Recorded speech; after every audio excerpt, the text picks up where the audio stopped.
I'm Carlini 8. I've been in NFTs since 2017, sort of just sucked in by NFTs with CryptoKitties and just couldn't get away.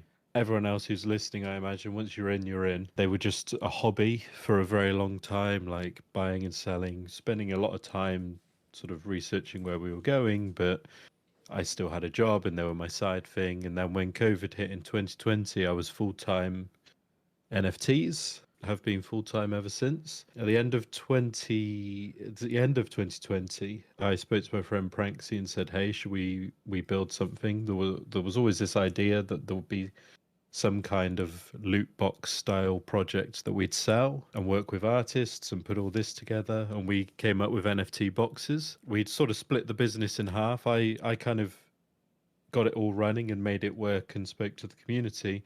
And Pranksy would advertise it and work with the artists and get the talent in and sell it. And because we were so sort of different ends of the spectrum on the business, I wanted to do a community style thing. He wanted to do an artist style thing. So in the end, I sold my half of the business to him and went away and started Purrnelopes, where I could take everything that I'd done with boxes and really focus on sort of the community thing. So if you look at how we started, we minted out 800 Ethereum ish from the original mint, and 400 of that straight away went into what we call the Kitty Vault, which is sort of a collectively owned collection of NFTs that your Purrnelope is a share of that Kitty Vault itself.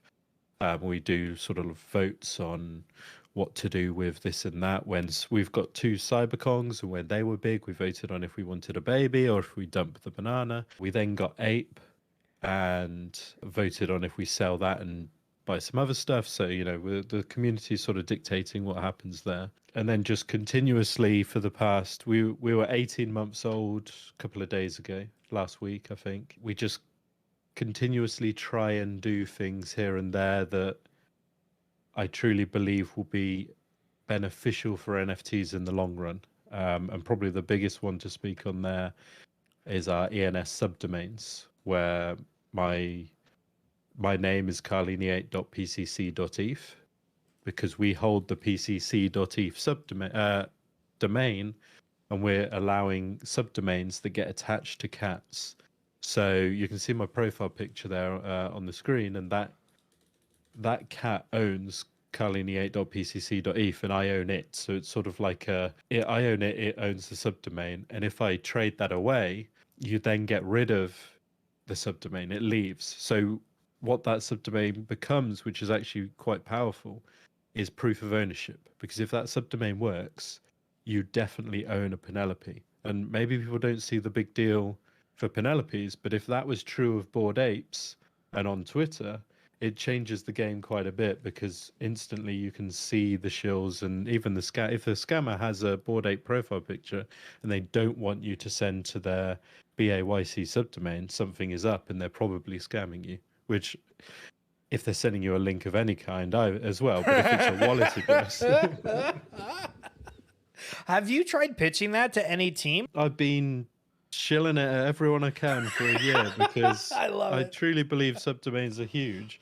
And I thought they'd be, because we launched them December 21. So we've now had pcc.eth for 13 months.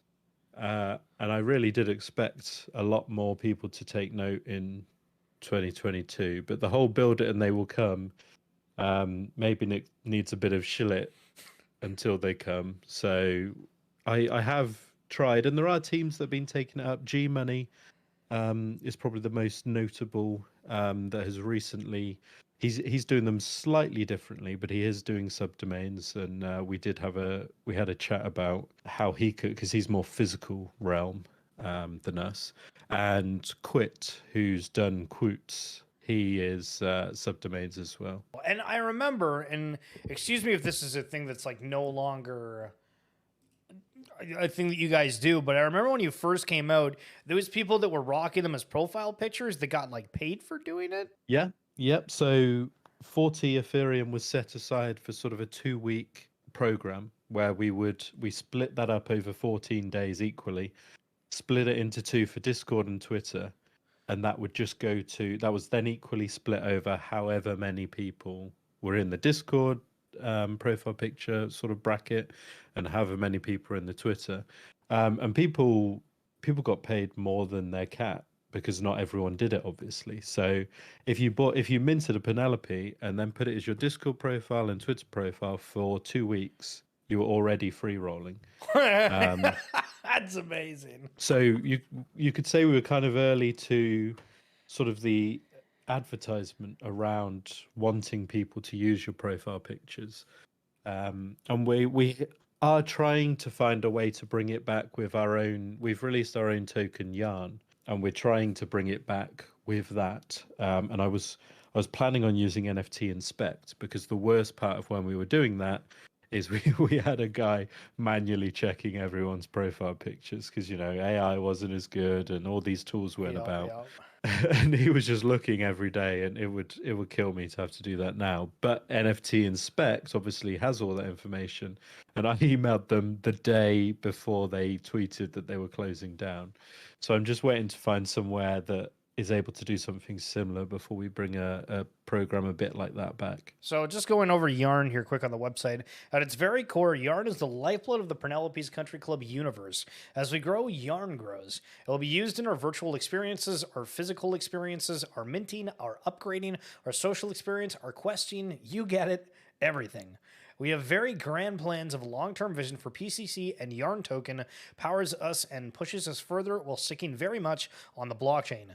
Yarn is a utility token and a governance token, ensuring that your voice is heard, while also we make you want to use it in our wonderful experiences. So reading this is interesting because I feel like there's a lot of collections that decided to back away from doing a token in general. I don't know if it's because of legal reasons, maybe, tech issues or something. How come you guys are deciding to go through with creating a token? Well, I have the buff of not being American, so Nice. Huge. W. yeah. So I think I'm saying we've made sure that we've done it properly. It is launched legally, or at least I'm told it's launched legally from the lawyers, and I've got paperwork behind me and all of that, so I'm quite happy there. And it hasn't shot to 10 billion market caps. We yield it daily, so we're sort of rewarding you for holding the NFT instead of rewarding you for holding it at a moment in time. Mm-hmm. Gotcha. Yeah, I like that. That's well. So when you're talking about minting experiences, virtual experiences, and whatnot for this token, what's kind of like the big grand plan here? So currently you can mint a Penelope's creation, which we called a tier 2 for a long time, which is kind of like our mutant level, a mutant ape. It's our second tier toward off the Penelope. And that's done purely in Yarn. It's 2,000 Yarn to mint. And as soon as you've accumulated enough, you can then create that until it's minted out. We then let's see. I'll just look at the screen. Virtual experiences. So that's vague enough to be everything. So yesterday we gave away Yarn to our top Discord chatters. We're giving away Yarn today to our top Twitter interactors. We have an NFT Worlds game coming out. Long term, there'll be multiple games. We're starting with a zombie sort of, COD zombies, but Minecraft zombies. We'll be giving away yarn rewards for most kills of the week, top position in the week, all that sort of thing, while also allowing you to upgrade your guns with yarn. A bit like the Shart pack, I guess. How you can boost your runs. You'll be able to boost your weapons as well in that game. And then we've also got our land NFT, which is probably the biggest use that I see coming. The one I'm most excited about is it's kind of like the old style mobile games where you would trade your time. You'd level up and then you had to wait a long time before the builders would level you up from 1 to Yep. 2, and Yep. then you could go again. But we're doing that instead with yarn instead of time. So you put your yarn in, get to level 10, get a prize, get to level 20, get a more substantial reward. But as you level up, you're also getting these other buffs in other certain areas. So in that piece you just read, it said we had questing, which is at the moment focused on Twitter. We put out a quest. The quest bot actually broke because of Twitter's API, and we're looking at getting that back up. We're like, hey, go do this on Twitter, and people do that on Twitter, and they get a quest point. Whereas if you get a certain land level, it buffs to give you a 10% chance of getting 2 points that day. Something along those lines. And the land will take a long time to build out because we're not building, a metaverse that you go into. It is this sort of mobile style, but there are just so many ways to go, sort of improvements that we have planned, but it needs the sort of original backing. So we're now building out the first parts of land, and once that's working, we'll then start on the next bits. So I am excited about how that will all link together, because it will. The idea is yarn powers land, land enhances everything, and then yarn can also be used in all of these other areas as well.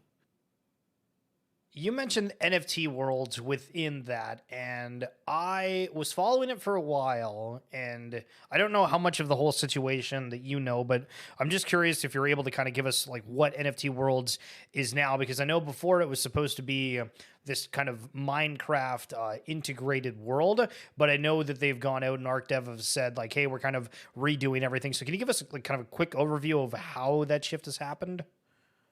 Yeah, so I think it was end of 2021, we'd paid someone to sort of build out this great world, and it was going to take maybe 3 or 4 months. So we're looking at March and April. We'd be able to launch this and sort of have all these games and utilize yarn. And then, Minecraft hammered down on them. And that slowed our build as well, because no one really knew what was going on and all of this. But they're now stripping back everything and basically creating their own Minecraft. They have the funding to properly do that, and it's the what they're putting out is that it's coming soonish. You never really know when people say start of Q2 what that really means, because come start of Q2 they might just say, oh sorry, delay till Q3.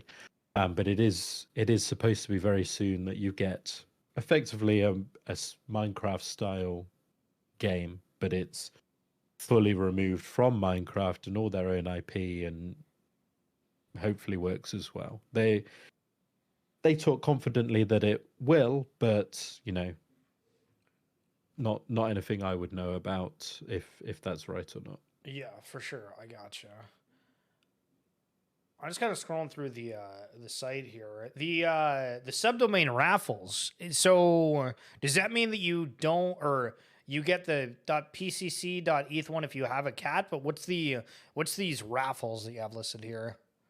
So if you have a subdomain, we know that you have it. That's all automatically there on chain, and we're just giving away yarn to winners every week. Oh, I get you. Okay, Yeah, that's cool. That's really cool.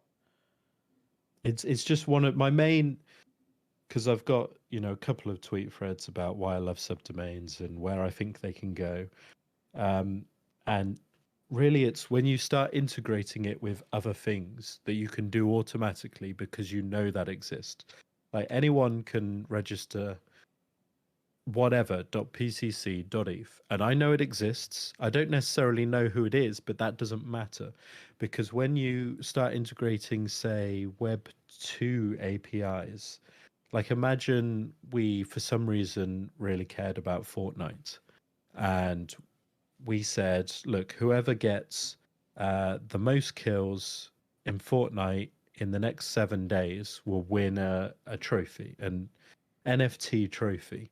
We can automatically link that subdomain to your account via an API, have a bot sort of tracking it, and then whoever wins that competition, it's a bit like RuneScape does, gain the most XP in a skill. But I love that's the their RuneScape own. reference, by the way. that's their absolutely. own game.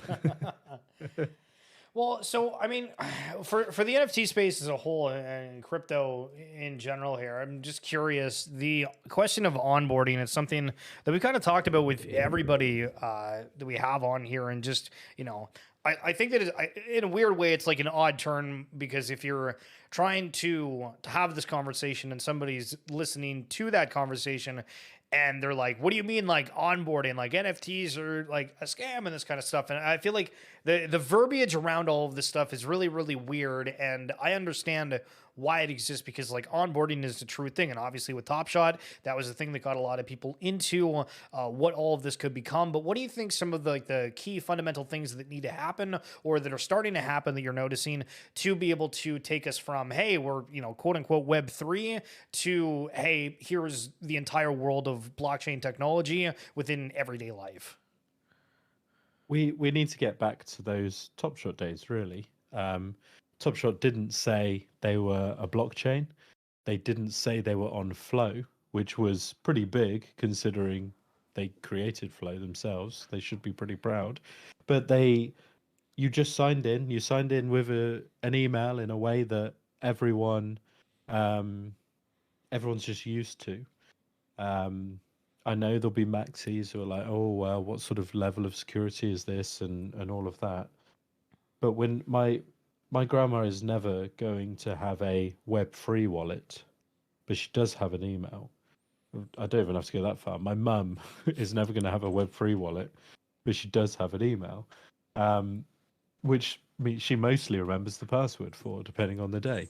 So it's just about if we really want mass adoption, we need to make it easy for them, which I'm sure it's what everyone says. And seed phrases do sometimes make me uneasy because I know I I have a maths degree. I know it is just impossible to get my seed phrase, but it's like it just feels like I've hidden a key outside my And house. you're totally right. Like I agree with you. Nobody ever talks about that, but it is kind of sketch. Yeah, and I'm just supposed to accept it's I mean, I'm sure the maths is it's much easier to get into an email address. Like Right. it's probably so many times easier. But I don't know, I feel like I have some control there. Um, whereas I have I've had a wallet that must be now like 1,900 days old. Um, what could a supercomputer do in 1,900 days? I mean, why would they use a supercomputer to target me? But you get to the sort of a dingling account, you're going to try, right? Um, I just think to really get more people in, it's not going to be sort of a project like Penelope's because really we need to focus on with our limited resources because we're not VC funded. The original mint we gave so much of it instantly back with the Kitty Vault and then the profile picture, advertising, charity, all this other stuff. Um, we can only really play to the audience that's here. We can try and bring people in and educate small scale. We've probably introduced in the hundreds of people to NFTs and got them onboarded, but we're not going to bring in hundreds of thousands or millions, which is where I think these bigger projects need to find ways. And maybe we're seeing with Dookey Dash, maybe they could release a free version that you can just log in with an email address, and they could consider it almost you know, collecting a mail list. Just give us an email address and you can play. You can't rank, but you can play the game and maybe get some engagement on Twitter. Maybe that sort of thing would help towards getting more people in because these gamers are coming in, aren't they, to try and get scores. So if you allow the gamers to put down an email address, play the game without the pass, and then sort of shill their scores to people. Like, hey, look, I just got half a mil. Come and hire me for. I've seen like people charging 5 ETH try and get top 5 or something crazy. Yeah, I mean, we went over a chart the other day, and one of the services, quote unquote, was like asking for 25% if they got first place for the grand prize, and then otherwise it was like 3 ETH if you got in top 3, and like 0.1 to get in like a it's wild to see how that kind of economy is breaking out here. Now, Carlini, as we're kind of wrapping up here, we still got a few more minutes, but I'm curious, is there anything within the NFT space as a whole that's really caught your eye recently that you've thought like, hey, this is really good, or maybe this is really bad? Oh, well, bad is lots, but I'll focus on the good. I've quite liked Azuki's redemption arc, I guess, because they obviously had the whole Zagabond triple rug thing. And of late, I just feel like they've kind of, ignored all the FUD and just put out stuff. I liked how they did the golden skateboard thing. I wouldn't buy one. Those things went for so much. Wasn't it like $100,000 plus for every single one of them? Yes, I believe Nate Alex bid something like 110 Ethereum and didn't get one. Which is wild, but that just shows, you've got a mental sort of fan base. You're giving them what they want. You're telling them, look, this is a physical. Like, you cannot flip this like you can flip an NFT. Because when COVID hit, for a bit, I flipped Pokemon cards. I flipped the boxes, vintage, sort of old school, the boxes before they're opened up and put in a shop. And you have to meet people. You have to, when things are that valuable, you don't generally just post it off. I did do a few via post, but most of the time you meet up in real life and say, right, yep, let me just check it. Yep, here's the money. Yep, right amount of money. That's so much harder than NFTs where you just whack on OpenSea. So I think the buyers knew that they're just buying in.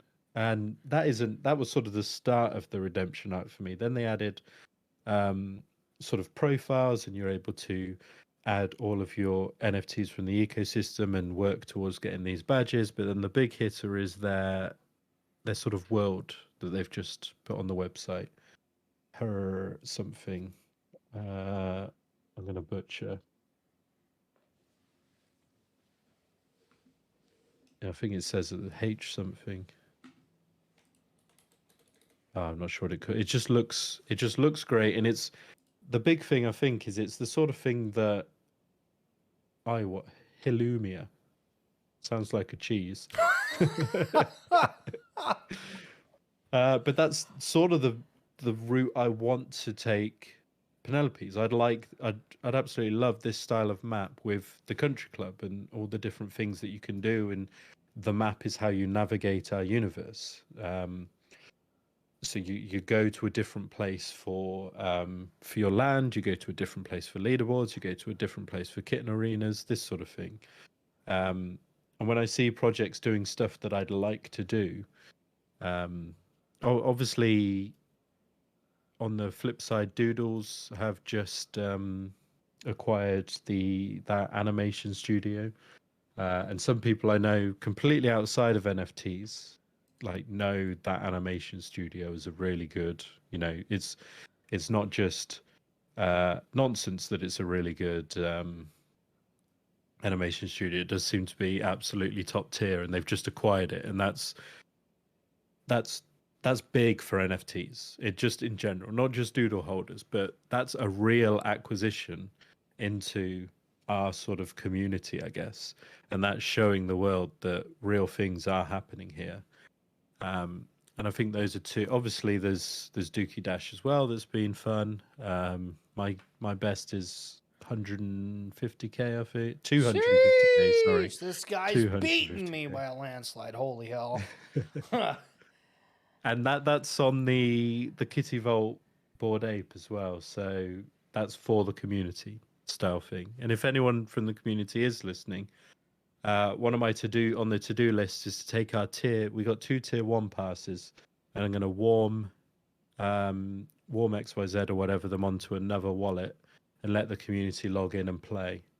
Only 2 people will be able to play at a time, but I think if we're all sort of fair, people without passes will be able to come and see if they're any good before then That's awesome. Yeah. trying Well, themselves. I think that's maybe one of the biggest things that's been negative about this is people wanting to try the game. And I know that it's probably not going to happen, at least right now. But if the game was open to everyone to be able to try it, I think it'd be wild to see what the reactions would be. Would it still be as much kind of negativity from people outside of the space? I don't really know.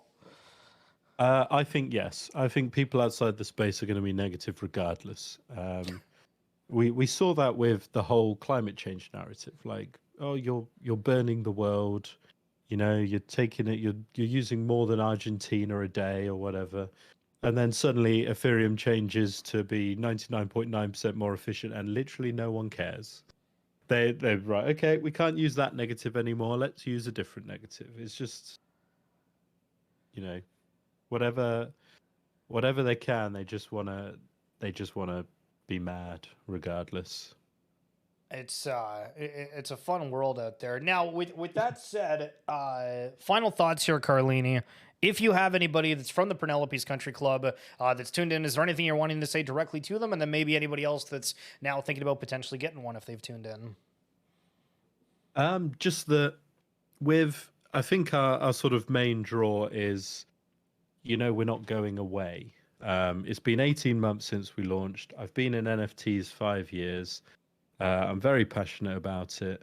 And it's not made for money. I've taken nothing out of the business. It's purely, I don't have a salary. I just love it. And I want to do stuff that my goal is to do something that solidifies us as a project that pushed NFTs because of some reason. So I imagine at this point it's likely to be subdomains.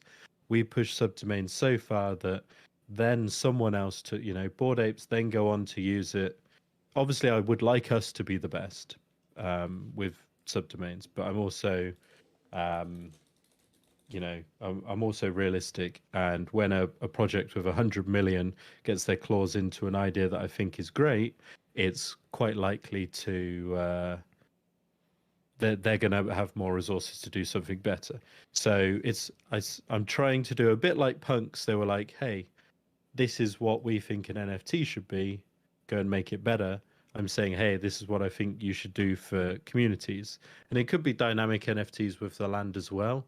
I just think there are a couple of other projects trying that as well. Maybe we do it a little different way and it works better. Not sure, but we're fairly cheap. Take a bet on us not going away and us delivering, I guess. Love it. Guys, I've thrown the Purrnelopes Twitter down in the chat if you'd like to join it. And Carlini, actually, I should say follow it, not join it. But Carlini, seriously, I appreciate you taking the time. This has been super insightful and cool. And hopefully we can chat again sometime in the future. No, yeah. Thanks for having me on. It was great. Awesome. All right. Enjoy the rest of your day.